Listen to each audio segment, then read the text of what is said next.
और कोरोना जिस तरह से वायरस अब एक नया वेरिएंट बनकर वापस आया है, JN.1 का प्रसार हो रहा है, वो आने वाले दिनों में किस तरह की स्थिति पैदा करेगा। प्रश्न इसलिए जरूरी है क्योंकि भारत में कोरोना की दो लहर ऐसी रही हैं जिसने पूरे देश को दहला दिया था।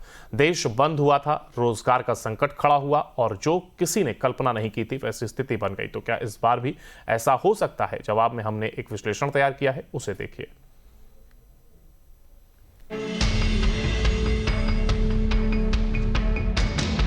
संक्रमण का नया पैटर्न, दुश्मन कोरोना रिटर्न्स। आपने बिल्कुल सही सुना।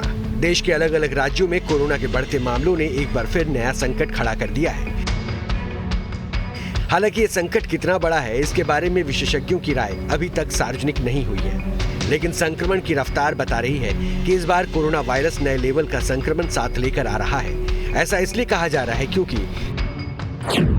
कोरोना के केस पिछले 24 घंटे में बहुत तेज गति से बढ़े हैं।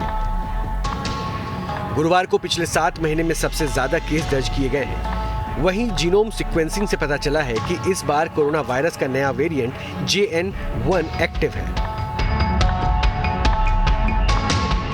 इसे ऐसे समझिए कि कोरोना वायरस के पुराने वेरिएंट की ताकत कम हो गई और अब जो नया वेरिएंट आया है वो पिछले सभी वेरिएंट से ज्यादा शक्तिशाली है। दूसरे शब्दों में कहें तो वायरस की शक्ति और बढ़ गई है और इससे निपटने वाली एंटीबॉडी अभी शरीर में नहीं है, इसलिए ये वेरिएंट ज्यादा प्रभावित कर रहा है।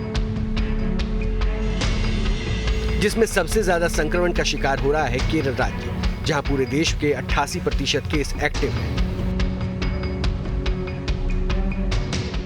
देखिए, JN.1 अगर देखिए तो कोई नया वेरिएंट नहीं है, ये वर्ल्ड वाइड पहले से सर्कुलेट हो रहा है। हाँ, भारत के अंदर इसका पहला केस डिटेक्ट हुआ है। JN.1 ओमिक्रॉन का ही एक सब लीनिएज है। मतलब अगर हम आम भाषा में बात करें, सेल में, ह्यूमन सेल में आसानी से एंटर कर जाता है। तो इसमें अगर हम देखें तो ये संक्रामक ज्यादा है, मतलब एक व्यक्ति से दूसरे व्यक्ति में जल्दी फैल सकता है।